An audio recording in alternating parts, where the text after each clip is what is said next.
오늘도 함께 예배드리는 우리 모든 청년들을 환영하며 축복합니다. 우리 옆에 있는 앞뒤 좌우에 있는 분들과 함께 인사해 볼까요? 함께함이 기쁨입니다. 네, 정말 함께함이 기쁨이 되는 그런 선교의 현장과 연합 수련회가 끝이 났습니다.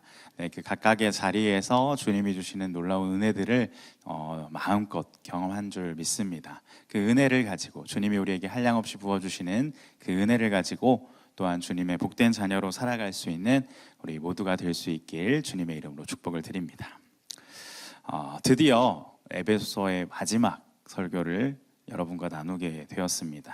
네, 에베소서의 대단원의 막을 내리는 이 시간인데요.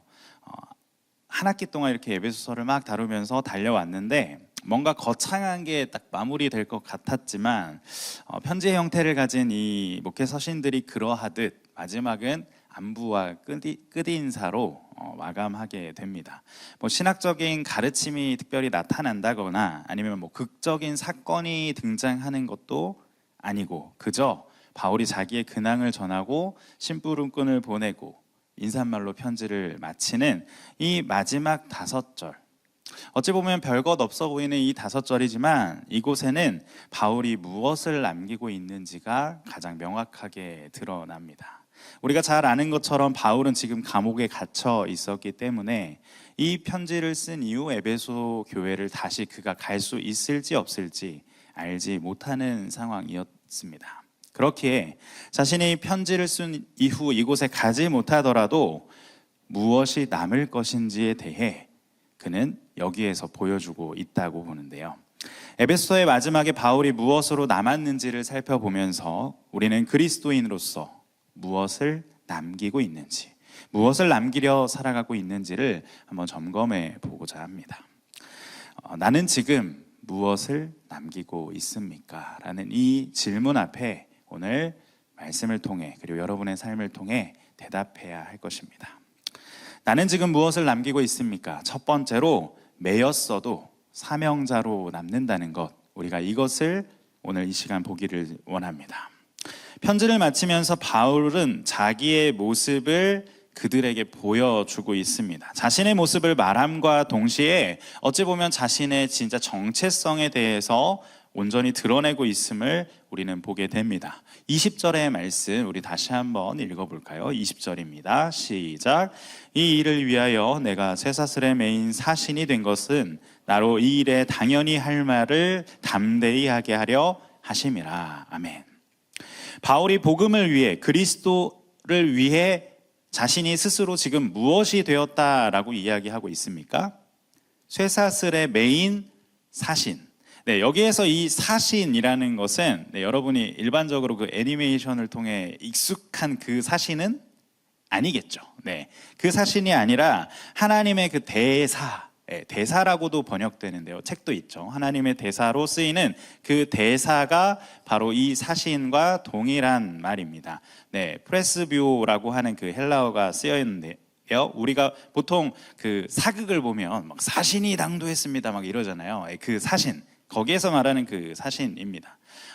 나라를 대표해서 활동하는 사람을 우리가 보통 대사, 사신이라고 부르죠. 그런데 우리가 아는 것보다 생각보다 그 사신, 대사들이 가지는 힘은 굉장히 막강합니다. 막말로 교통법규를 만약에 위반하고 그 대사 차량이 막 쏜살같이 지나갔다고 해도 그 차량을 막 검문하거나 수색할 수가 없어요. 네, 면책특권이라는 게 그 대사들에게 존재할 정도로 이 대사, 사신이 되었다라는 것은 굉장히 큰 힘이 그에게 있다라는 것을 뜻합니다.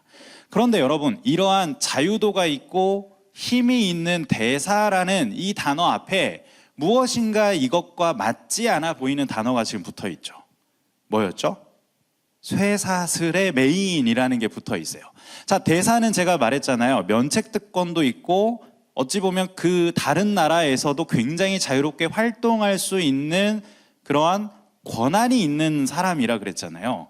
바울이 자신을 대사라고는 표현했는데 자기의 정체성을 지금 대사라고 말했는데 동시에 앞에 뭐가 붙어 있어요? 그것과는 결코 양립할 수 없는 쇠사슬의 매인이라는 그 상태를 지금 설명하고 있다는 것이죠.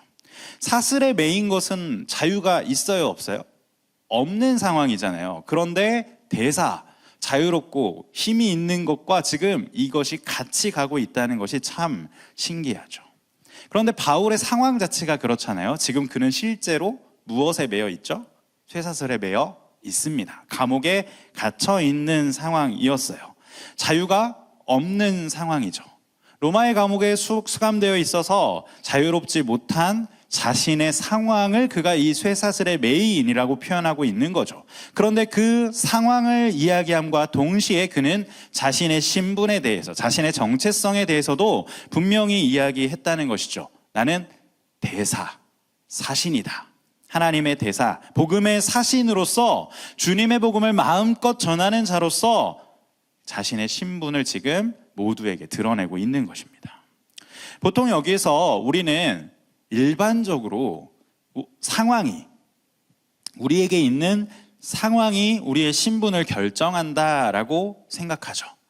내 상황이 좀 이러니까 나는 이거 못해. 내 상황이 지금 이런 상황이니까 나는 이 일은 할 수 없을 거야. 이러한 것들은 할 수 없을 거야. 매여있고 이렇게 어려운 상황인데 내가 뭘 하겠어? 라는 그러한 생각들을 우리는 하게 되죠. 그런데 바울은 지금 이 상황에서 정반대로 우리에게 말하고 있는 거예요. 사슬에 매여 있어도, 내가 지금 자유가 없어도, 내가 지금 이렇게 갇혀 있는 상황이라도 나는 무엇이다? 나는 복음을 위해 파견된 자다. 나는 복음을 위해 대사로 파견된 자다 라고 바울 스스로는 이야기하고 있는 것입니다.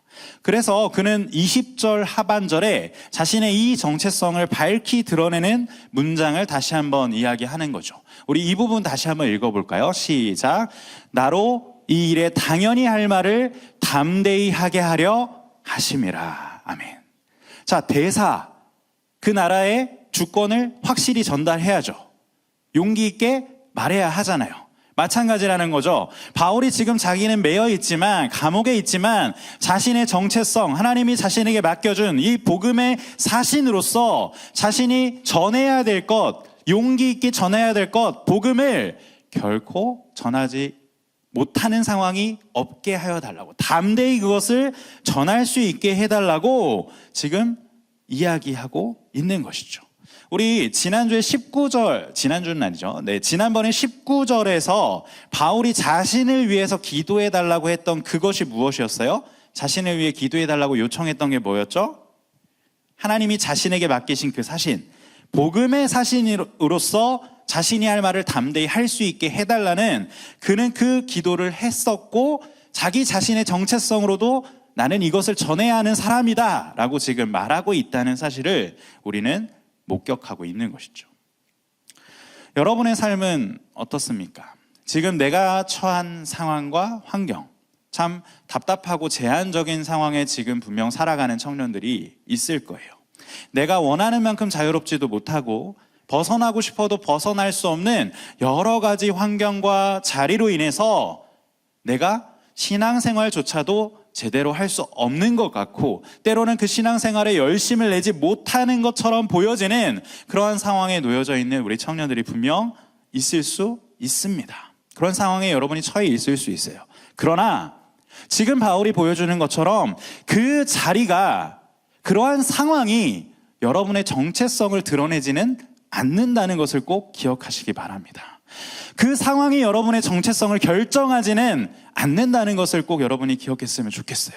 매여 있어도, 지금 갇혀 있어도 바울은 자신의 정체성이 하나님의 사신이다, 나는 복음을 전하는 자다라고 담대히 이야기하는 것처럼 우리 또한 여전히 주님께 보냄받은 자들, 주님께서 전신갑주를 입게 하셔서, 그리고 아무런 조건 없이, 아무런 자격 없이 하나님의 자녀로 삼으셔서 자신의 복음을 전하는 자로, 자신의 복음을 증명하는 자로 우리를 세상 가운데 보내주셨다는 사실을 우리는 다시 한번 기억해야 할 것입니다. 그래서 내가 속한 자리와 상관없이 나는 사명자로 남아야 한다는 것, 우리의 삶 속에서 우리도 그렇게 남아야 할 것입니다. 주님이 맡겨주신 그 사명이 무엇인지를 잊지 않고 그것을 위하여 담대히 나아갈 때 우리는 상황과 환경과 상관없이 이 땅 가운데에 주님이 보내신 복음의 편지로서 그리스도인으로서 우리의 정체성을 나타내며 살게 될 것입니다. 내가 속한 그 자리에서 사명자로 남을 수 있는 우리 모두가 되기를 소망합니다. 두 번째로 바울은 그리고 우리는 무엇을 남겨야 할까요? 잊혀져도 신실함으로 남는다는 것 여러분이 기억했으면 좋겠습니다. 자, 에베소서의 마지막을 보면요, 이제까지 한 번도 등장하지 않았던 한 사람의 이름이 등장함을 보게 됩니다. 전체의 편지에서 딱 2절에서만 언급되는 사람이 지금 등장하는데, 그가 무언가 대단한 것을 한 것은 아니지만 그가 한 일은 참 명확하게 등장을 하는데요. 21절과 22절의 말씀 우리 다시 한번 읽어볼까요? 21절과 22절입니다. 시작. 나의 사정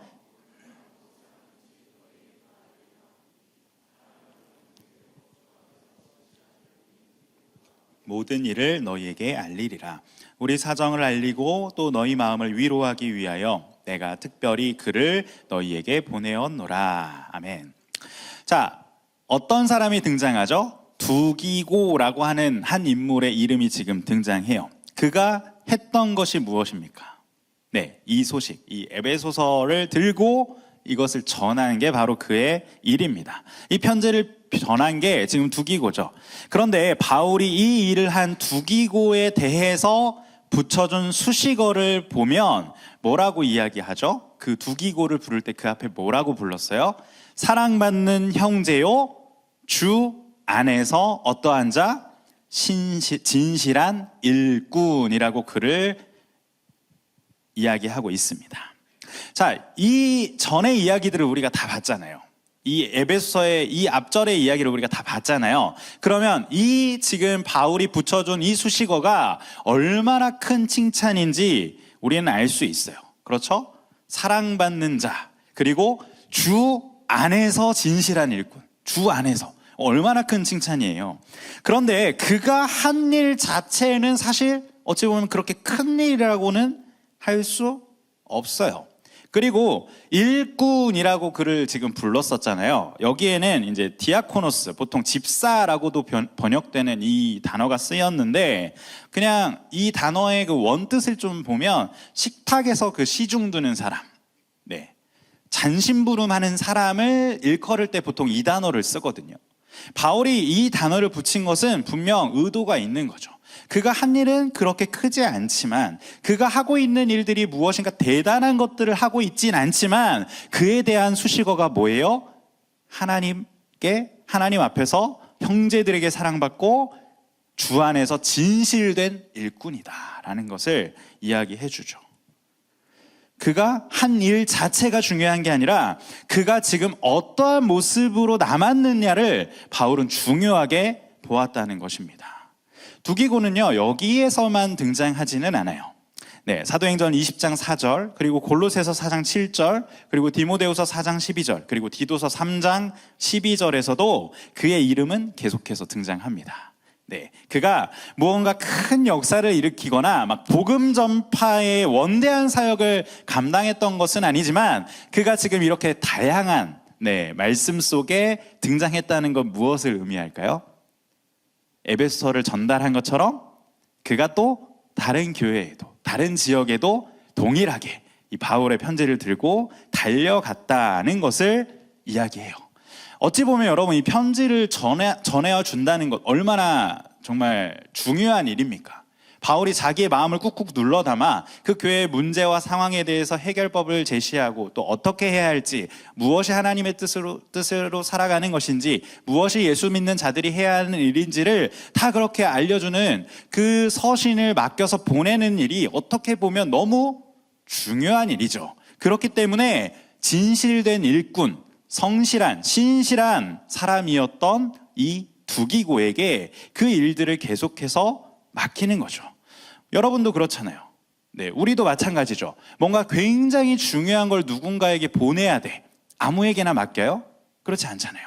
내가 좀 믿을 만한 사람, 신뢰할 만한 사람을 맡기죠. 신뢰한 사람에게 그것들을 맡깁니다. 마찬가지로 바울이 보았을 때, 바울이 지금 붙여주는 것처럼 그를 생각했을 때 어떤 이미지가 떠올라서 두기고를 딱 생각하면 무엇이 떠올라요? 신실한 사람, 주님 안에서 진실한 사람이야 라는 이 이미지가 남아 있었기에 바울은 계속해서 이 두기고에게 자신의 귀한 편지를 맡겨서 전달하는 이 일을 부탁했던 것입니다. 어찌 보면 그의 이름이 막 바울이나 베드로나 이런 사도들처럼 크게 남아있지는 않잖아요. 무엇인가 엄청나게 많이 등장하는 것은 아닙니다. 그러나 편지의 말미에 꼭 이 두기고가 이 편지를 전한다, 그가 열심으로 이 편지를 너희에게 전달했다라는 것들을 꼭 남기는 것처럼 신실하게 진실하게 묵묵히 자기의 할 일을 하는 자들은 그들의 신실함이 그 자리에 남는다는 것을 이 말씀을 통해 우리는 보게 됩니다. 사실 우리가 청년으로 살아갈 때에 우리도 뭔가 드러나고 싶고 누군가의 앞에서 스포트라이트를 받고 싶은 순간들이 참 많아요. 일부러 그러지 않으려고 애쓰는 청년들도 물론 있지만, 이왕 무언가를 내가 섬기거나 일을 할 때에 누군가가 나를 좀 잘 알아봐 줬으면, 내가 이거 하는 것 좀 알아봐 줬으면, 격려해 줬으면 하는 마음으로 좀 보이는 자리, 그리고 누군가가 나를 칭찬해 줄 수 있는 그런 드러나는 자리를 보통 선호하게 되죠. 인간의 본능으로서, 본성으로서 그거는 당연한 일입니다. 그런데 사실 여러분, 우리가 지금 드리고 있는 이 예배조차도 뒤에서 보이지 않는 곳에서 수고하는 손길이 없다면 결코 여러분이 이렇게 쾌적하게 예배를 드릴 수가 없어요. 그리고 우리가 경험했던 것처럼 정말 2박 3일의 수련회 동안 드러나는 일에서 정말 수고하고 애쓴 분들도 있지만, 보이지 않는 곳에서 그것을 위해 열심으로 수고했던, 그리고 그 수련회 장소뿐만 아니라 이전의 모든 시간들 속에서 그 수련회를 위해 묵묵히 수고했던, 자신의 시간을 헌신했던 이러한 모든 신실함과 진실함이 남아 있었기에 우리에게 은혜로운 수련회가 될 수 있었다는 것이죠. 그러한 손길이 없다면, 그러한 신실함이 없다면, 그러한 성실함과 진실함이 없다면 결코 우리에겐 이러한 은혜가 남을 수 없습니다. 우리가 그리스도인이라면, 그리고 우리가 주 안에 있는 자라면 우리가 남겨야 하는 것은 내 이름이 결코 아닙니다. 내가 이것을 남겼어, 내가 이렇게 수고했어 라는 것이 아니라, 나는 설령 잊혀진다 할지라도, 내 이름과 내 모습이 설령 잊혀져 버린다 할지라도, 그래도 이 자리를 위해서 누군가가 신실하게 일했어. 누군지 잘 기억은 안 나는데 저번에 그 어떠한 지체가 이 일을 위해서 정말 성실하게 이 모든 것들을 잘 감당해 줬어 라고, 이렇게 자신의 신실함과 성실함이 남는다면 그것이 바로 진실된 주 안에 있는 그리스도인이 되지 않을까요? 눈에 띄지 않더라도 우리는 신실과 성실을 남겨야 하는 것입니다. 여러분, 아무도 보지 않는 그러한 자리에서 섬길 때조차도 사람의 눈은 없지만 누구는 보고 계십니까? 주님은 보고 계십니다. 아무도 모를지라도 우리의 성실과 우리의 진실함은 주님께서 보고 기억해 주십니다. 우리가 있는 그 자리에서 내 이름과 내 능력을 남기는 것이 아니라 신실과 성실함을 남길 수 있는 그러한 그리스도인들이 되기를 소망합니다. 마지막으로 우리에게 무엇이 남을까요? 떠나도 축복으로 남는다는 것. 축복은 남는다는 것을 기억해야 합니다.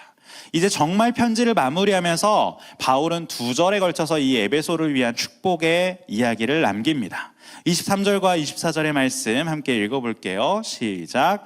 아버지 하나님과 주 예수 그리스도께로부터 평안과 믿음을 겸한 사랑이 모든 자에게 은혜가 있을지어다. 자, 평안, 그리고 믿음을 겸한 사랑, 그리고 은혜를 바울은 지금 이야기하고 있습니다. 바울이 여기서 말하는 평안이라는 것은요, 하나님과의 깊은 그 관계를 통한 평안을 이야기해요. 내가 하나님과 가까이 함을 깨달음으로 우리가 어떠한 상황에 있든지 평안하다라는 것, 이미 앞에서 살펴본 것처럼 바울은 이 관계가 끊이지 않기를 그들에게 축복하고 있는 거고요. 그리고 믿음을 겸한 사랑, 믿음 안에서 형제자매가 서로 그 공동체가, 지체들이 서로 사랑으로 함께하기를 지금 이야기하고 있고, 또 모든 자들에게, 그러한 모든 자들에게 무엇이, 우리 수련회 때도 너무나도 많이 살펴보았죠. 은혜가, 하나님의 그 놀라우신 은혜가, 한량없으신 은혜가 그들에게 있기를 지금 바울은 축복하고 있는 것입니다. 24절 마지막에 보면 바울이 이 축복들을 남기면서 어떤 단어를 쓰냐면요, 변함없이라고 하는 이 단어를 쓰는데요, 이것은 아프타르시아라고 하는 그러한 헬라어 단어인데요, 낡아지지 않는, 썩지 않는, 불멸해, 이런 뜻을 가진 단어를 그가 지금 쓰고 있어요. 시간이 지나도 결코 사라지지 않는 사랑이라는 것이죠. 바울은 자신은 그들을 다시 만날 수 없을지 모르지만, 그들을 다시는 볼 수 없을지 모르는 상황에 있지만, 내가 주님을 사랑하는, 변치 않고 사랑하는 그 마음 그대로 여러분에게도 그 변치 않는 하나님의 이 은혜가, 하나님의 그 사랑이 남아있기를 지금 어떻게 하는 거예요? 축복하고 있는 거죠. 바울은 떠나고 그들을 이제 다시 만날 수도 없는 그러한 상황에 있지만, 그가 보낸 이 편지를 통해 그의 축복은 그 자리에 남게 되는 것이죠. 에베소 교회에 바울의 축복이 남게 되었다는 것입니다. 자리를 떠나도, 우리가 이 자리를 떠나도 축복은 낡지 않고 남는다는 사실을 여러분 기억하시기 바랍니다. 우리가 이 자리에 천년만년 있지는 않잖아요. 특히나 청년의 때를 살아가기 때문에 분명 이 자리는 여러분에게 한정된 자리입니다. 제가 아까 SNS를 보다가도 어떤 청년이 언제가 될지 모르지만 이제 얼마 남지 않은 수련회라고 해가지고 수련회 자리를 올린 것을 보았어요. 맞죠? 여러분에게 이 청년의 때가 이제 얼마나 더 될지는 우리가 잘 알 수 없어요. 언젠가 이 자리를 떠나고 졸업하고 이사하고 직장이 지방으로 잡히거나 아니면 우리 유학 가는 청년들처럼 잠시 이 자리를 떠나는 친구들도 있고, 때로는 혹 관계나 여러 가지 문제로 인해 이 자리를 떠나게 되고 멀어지는 청년들도 분명 있을 거예요. 그런데 여러분, 그 사람이 함께 했던, 그 셀 안에서 함께 했던 기도들, 그리고 셀 안에서 함께 나누면서 격려하고 축복했던 그 말 한마디, 그리고 그가 예배의 자리에서 공동체를 위해 결단하며 외쳤던 그 결단과 기도의 소리들은 그 사람이 떠난다 해도 결코 사라지지 않고 낡아지지 않아요. 그 모든 것들은 결코 사라지지 않고 이 자리에 남습니다. 이 자리에 켜켜이 그 기도가 남고 여러분들의 그 축복이 남아서 이 공동체가 더욱더 아름답고 든든하게 세워져 가고 있다는 것이죠. 그 모든 축복이 모여 지금 우리의 공동체가 이루어졌고 앞으로도 마찬가지일 거예요. 그 사실을 우리가 기억한다면 나 자신을 이 자리에 남기려고 하기보다는 이 공동체를 위해 더욱더 축복하고 기도해야 될 것입니다. 왜냐하면 내 기도와 내 축복은 결코 사라지지 않고 어디에 남아요? 이 자리에 남을 거니까요.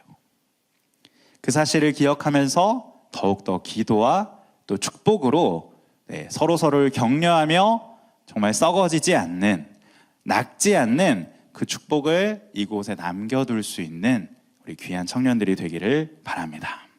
사랑하는 청년 여러분, 우리는 한 학기 동안 이 에베소서를 통해 정말 많은 것들을 듣고 배웠습니다. 특별히 이 마지막 3번의 말씀을 통해서 우리가 나타내는 그 모든 능력은 내가 만드는 것이 아니라 하나님께서 주신 것임을, 그리고 이 능력은 은혜라고 하는 그 모든 이름으로 우리에게 갑주처럼 주셔서 하나님께서 주셔서 그 모든 상황과 환경을 뛰어넘어 주님의 자녀로 살아갈 수 있게 함을 우리는 보았어요.